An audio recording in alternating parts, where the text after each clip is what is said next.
My stepson walked in at the worst possible moment. It was one of those nights when the house felt too quiet, the kind of silence that makes every sound seem louder. My husband, Mark, was away, another business trip, third one this month. Same explanation every time. Networking is key in real estate, you know that. We hadn't really been close in a long time. I told myself I was used to it. I thought I was okay with being alone. But that night, the emptiness felt heavier than usual. I poured a glass of wine, then another. By the third, my guard was down, and I just wanted to feel something. Anything. The TV was on, playing an old romantic comedy I wasn't paying attention to. It was just background noise to fill the silence. My mind drifted, remembering the way Mark used to look at me, like I mattered. Now he only looked at deals that way. I didn't hear the footsteps at first, just the soft creak of the stairs. My heart stopped. I thought I was alone, but there he was, my stepson, back from college for the weekend, standing in the doorway, eyes wide, frozen, and he had seen everything. The wineglass slipped from my hand and shattered on the floor, but I barely noticed the sound.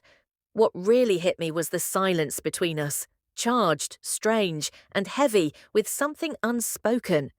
In that second, everything shifted. This wasn't supposed to happen. Jason wasn't my son, not by blood. Mark brought him into our lives when he was 12. I tried to play the role of a mother back then, but between his grief and teenage walls, we never truly connected. By the time he left for college, we were little more than polite strangers sharing the same house. But now he was standing there, and something had changed. It wasn't about desire, it was more complicated, tied up in control, in vulnerability. The way his eyes flicked away, the way he swallowed hard, it showed me he was just as shaken as I was. He mumbled something about leaving his charger upstairs. We both knew it was an excuse. He'd walked in on a version of me I never meant for anyone to see. I should have left it alone. But later that night, lying awake, heart still racing, I heard a soft knock at my door. I could have pretended to be asleep. I could have told him to leave, and I almost did. But I didn't open it either. In the dim hallway light, I caught a look in his eyes, something that mirrored the loneliness in my own. That was the moment I slipped. What followed wasn't just a one-time mistake. It became a mess of guilt, obsession, and consequences I never saw coming. By the time I realized how deep in I was, the damage had already been done. Now, in the quiet hours before dawn, I lie awake and feel the weight of it all. It presses down so hard, sometimes I can't breathe. Maybe this version of me was always there, hiding, waiting. Let me go back to where it began. My name was Evelyn Carter, before I became Evelyn Hartley when I married Mark. Like so many other things I gave up without thinking, my name was just one more piece I let go of. I was 34 when I met him, a divorced real estate agent with a charming smile and a son he barely seemed to know. Back then, I thought I was stepping into something beautiful, learning to be a parent, building a family. Mark made it feel like I was finally seen. He had this confidence, this charm, so different from my ex, who never had a clue what he wanted. When he introduced me to Jason, I saw a quiet, intense 12-year-old with his mother's eyes. And I thought, maybe this is it, my chance at the family I'd always wanted. It seems so naive now. Looking back, the cracks started showing sooner than I expected. Mark wasn't cruel, just never around. His work always came first. His trips grew longer, his excuses sharper. This deal could set us up for life, Evie. You understand, don't you? But the life we were building, it kept slipping further away. Then there was Jason. I really did try. I packed his school lunches, cheered him on at soccer games, dealt with slammed doors and the cutting words every stepmom dreads. You're not my mum. Grief doesn't care about good intentions. By the time he went off to college, we had a routine, civil, distant. If he ever reached out, it was to Mark, not me.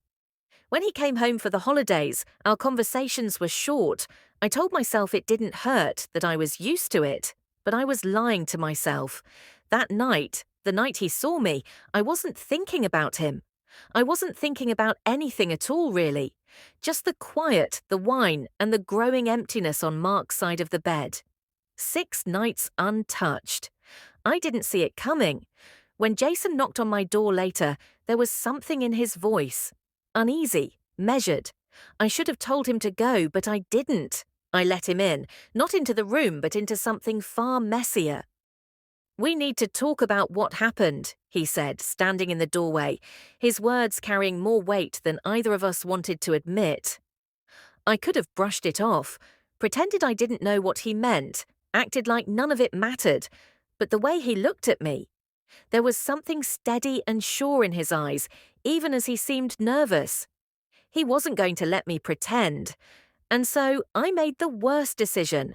I told the truth. "I'm sorry you had to see that," I said quietly. I saw his jaw tighten. "You don't have to apologize," he replied. Then, almost in a whisper, he added, "I get why you'd feel alone." That's when it hit me. He wasn't a boy anymore, and that realization unsettled me more than I care to admit. What followed didn't happen all at once. It was slow, subtle. It built through small moments, long glances in the kitchen, fingertips brushing when we reached for the same thing, late-night talks where we weren't stepmother and stepson, just two people aching to be seen. Each moment pushed us a little closer to a line we shouldn't have been anywhere near. And yet, each one felt easier to justify than the last. Then one night, he looked at me and said, "You deserve better than him." And in that moment, I let myself believe it. I wanted to believe it. I wanted to feel wanted. I let the part of me that knew better go quiet. I convinced myself it wasn't that bad, that it wasn't wrong, but life doesn't let you ignore the truth forever. Reality caught up to us faster than either of us expected. It started with a message. "Coming home early." Just 3 words, but they hit like a cold wave. Mark wasn't supposed to be back for another 2 days. But there it was on my screen, glowing like a warning light. "Meeting wrapped up. Should be home by 9. I just stared at the message, heart racing, adrenaline pulsing through me like a siren. This wasn't part of the plan, not that there was one. I kept telling myself it just happened. Another night with too much wine, another slip in judgment. But even in the moment, that excuse felt hollow. Jason sat up in bed. "What's wrong?" he asked. I couldn't speak. I just handed him my phone. His expression shifted, but it wasn't guilt, not yet. It was calculation. "We've got 6 hours, he said, as if that could somehow make things okay. We rushed to clean everything, washed the sheets, opened all the windows, sprayed air freshener like it could erase what we'd done. Jason got dressed quickly, every movement stiff and tense. "He doesn't know," he said. I wanted to believe him. I wanted to trust him. But when he reached out to touch me one last time, I pulled away. There was something different in his eyes. Something cold, distant. Like the shift had already happened, and I hadn't noticed until it was too late. "Evelyn." Just my name, but it felt like a line being drawn. That's when it hit me. I wasn't the one holding the reins anymore. Whatever this was, whatever it had turned into, it wasn't mine to control now. At 8:47 p.m., I heard Mark's key turn in the front door. I was standing in the kitchen, pretending to stir a pot of soup I'd barely started. This wasn't supposed to happen. I kept telling myself it was just another evening, too much wine and not enough self-control. But even that excuse felt weak, hollow. Jason sat up, his expression tight. "What's wrong?" he asked. I couldn't bring myself to answer. I simply handed him the phone. He read the message, and I watched something shift in his eyes. Not guilt, not yet, just calculation. "We've got 6 hours, he said, like that changed anything. We scrambled, stripped the bed, opened the windows, sprayed the room with cheap lavender air freshener, as if we could scrub away what we had done. Jason dressed quickly, every movement sharp, mechanical. "He doesn't know," he said. I wanted to believe it, but when he reached for me again, a reflex, I pulled back. Something had hardened in his gaze, something I didn't recognize and didn't want to. "Too late for regrets, Evelyn," he whispered. That's when it hit me. I wasn't steering this anymore. I wasn't in control of any of it. Mark's key turned in the front door at exactly 8:47 p.m. I was in the kitchen, standing over a pot of soup I had barely started, pretending to stir. "Smells good," he said, setting his suitcase by the stairs. I forced a smile. "Thought you'd be hungry." He kissed my cheek. His lips were dry. Familiar. The touch made my stomach turn. Then Jason appeared, standing at the foot of the stairs. "I didn't know you were back," he said, gripping the banister like it was the only thing keeping him upright. Mark smiled, gave him a light pat on the shoulder. "Surprise.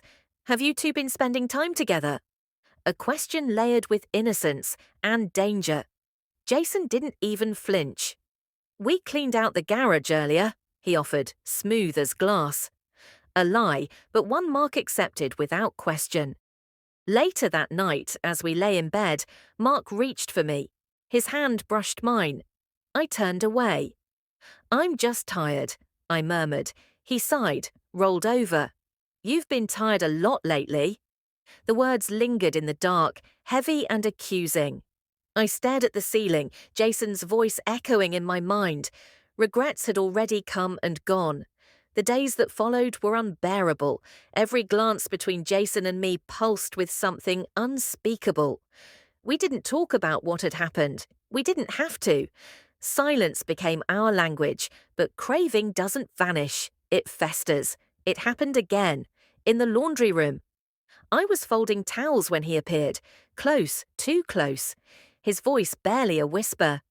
"You can't pretend anymore," he said. "I see how you look at me, like you're starving." I wanted to deny it. My hands trembled. "We have to stop." He stepped closer. "Do you really want to?" And the worst part? I didn't. Mark had started watching us. Not outright, but I noticed. The way his eyes narrowed when Jason laughed at one of my jokes. The way he lingered in hallways outside rooms we were in together. He knew something wasn't right. He just didn't know what. And this was only the beginning. Secrets like ours never stay buried for long. They come with a price. I kept telling myself that, repeating it like a prayer. If I named it, maybe I could stop it. But guilt doesn't work like that. It builds, it waits. And soon it was ready to collect. Mark started working from home without warning. One morning, over coffee, he just said it casually. "No meetings today. Thought I'd set up in the study for a while." Like it was nothing. But I felt the ground shift beneath me. Everything was changing.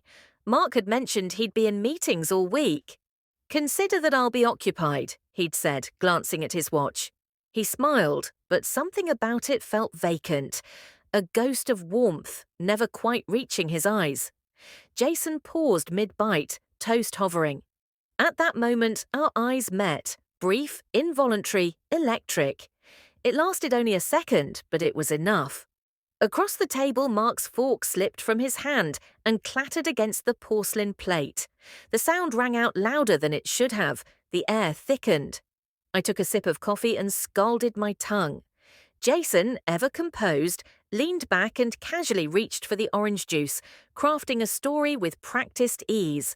Something about a friend's broken car. His tone was flawless. Mark's voice cut in, smooth but edged. "It would be considerate to let me know before you decide to drop by, Dad." Jason smiled. "Just joking," he added quickly, attempting to steer the moment elsewhere. Mark chuckled, but his grip on the coffee mug stayed tight. White-knuckled. No ease behind the laughter. We'd made rules. No texting unless absolutely necessary. No lingering glances. No trace left behind. No contact. Especially not in the open. We had been careful. Obsessively so. But care has a shelf life, and I got careless, just once. It was during dinner. My phone buzzed on the table. I hadn't deleted the thread yet. Jason's message. Need anything from the store? Harmless on the surface. Except Jason was sitting 3 feet away, his own phone dark and silent. Mark didn't react. He picked up the phone, read the message, and laid it back down like it meant nothing. But I saw it. The flicker behind his eyes. A puzzle piece falling into place. Later that night, my charger was missing. My phone died without warning.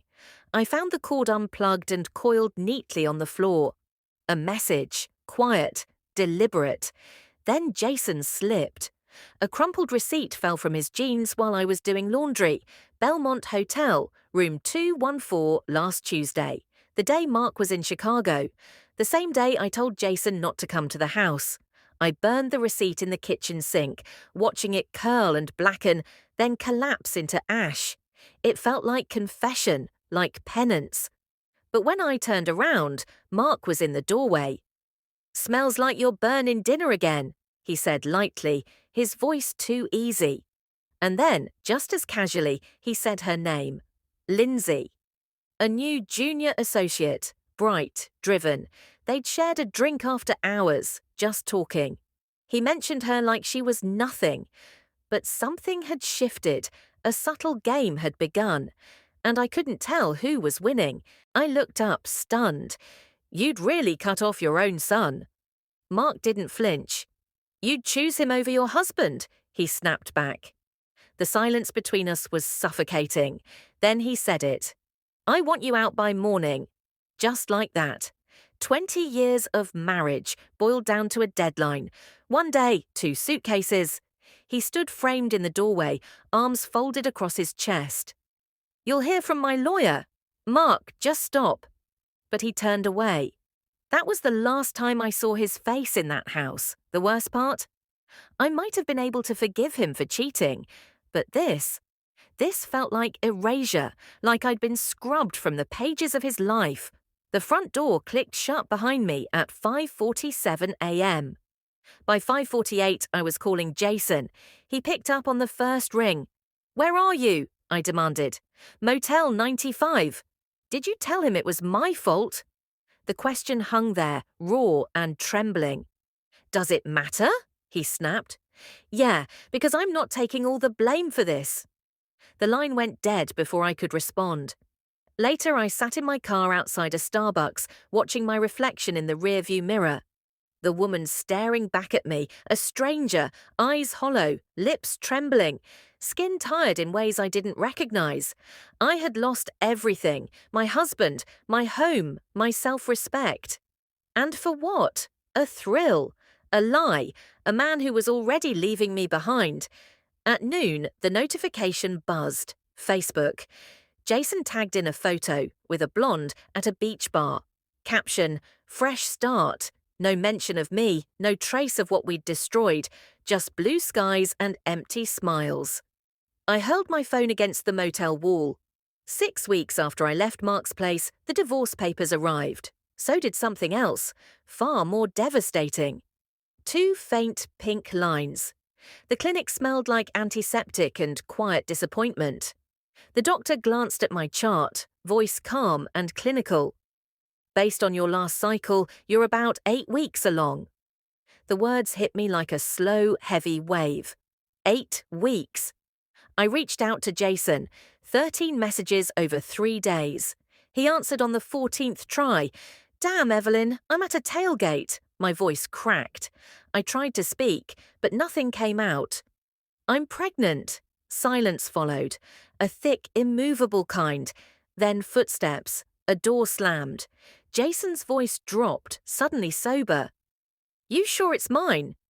The question hit harder than I expected, not because I doubted the answer, but because he did. There was no saving this. "Where's Mark?" he asked after a long pause. I didn't reply. I couldn't. The next day, Mark's attorney delivered the blow. He was contesting the prenup, marital misconduct. He intended to leave me with nothing. I went to his office, no appointment, just rage. Would you really put me on the street? My voice cracked. Mark barely looked up from his desk. We made our choices.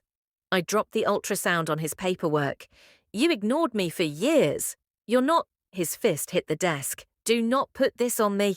For the first time, I saw it. Not fury, not vengeance. Pain. Real, raw, festering pain. I walked out without another word. It started with a Reddit thread. Stierp, mum, 40, pregnant. Me, 21 inches. It went viral. Screenshots bled into Twitter, then TikTok. Someone found a blurry photo of me on Mark's Facebook. Jason's face? Clearer.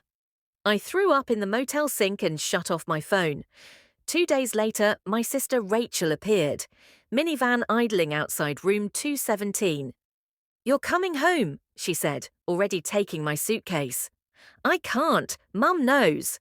Rachel's glare could sear steel. She still wants to help. I cried on the drive up in 95, watching my life disappear in the rearview mirror.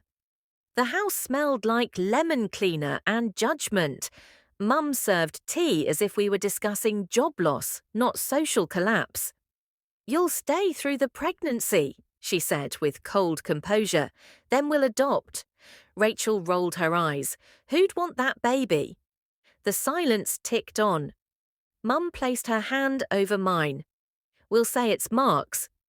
Just another lie in a long legacy of cover-ups. 3 a.m., Jason called, voice thick with something. They kicked me out, he slurred. My life's a mess because of you. Moonlight cut across the nursery wallpaper. You started it, I whispered. You were the adult. He didn't answer. He hung up. The baby came early, a girl. She had Jason's nose. I held her once. The social worker stood waiting with the final papers. I signed. Outside, the press waited at the hospital exit. One nodded as I passed. 5 years later, Mark married a pediatric nurse. They have twins.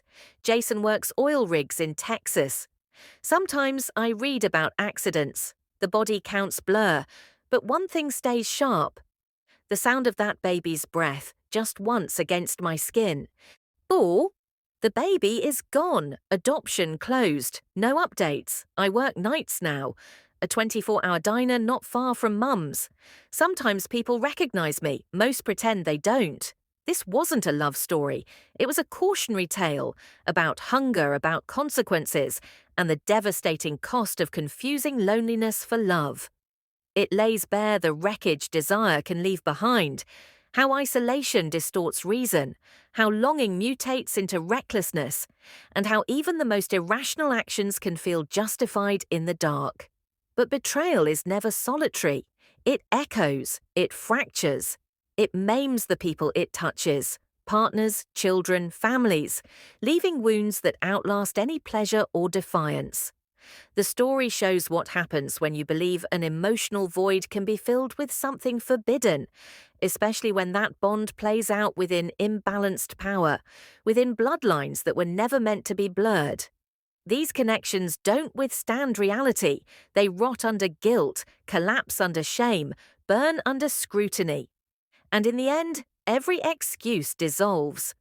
What began as a desperate grasp for control spirals into self-destruction. The victim narrative, a lie, a flimsy veil to hide from blame. She wanted to feel seen. Instead, she set the fire. The stepson becomes the mirror. He loved her. Then he exposed her. He's the turning point, the retribution, the proof that some mistakes can't be walked back, not with apologies, not with silence, not with time. This story doesn't allow for easy redemption. It rejects convenient forgiveness. Because true punishment isn't public shame, it's private guilt. The what-ifs don't fade, they loop endlessly. In today's world, we devour scandals for sport. We moralize for clout, not compassion. But that outrage says more about us than it does about the fallen. In the end, this is what the story leaves us with, a brutal truth. That selfishness has a cost, that chasing approval, love, lust, or meaning at the expense of others can turn lives into rubble. Love becomes transaction, intimacy becomes weapon, and not all wounds heal, not all ties hold. Some choices sever us from the lives we thought were guaranteed. What remains? The diner, the silence, and the hindsight that cuts cleaner than any scandal ever could.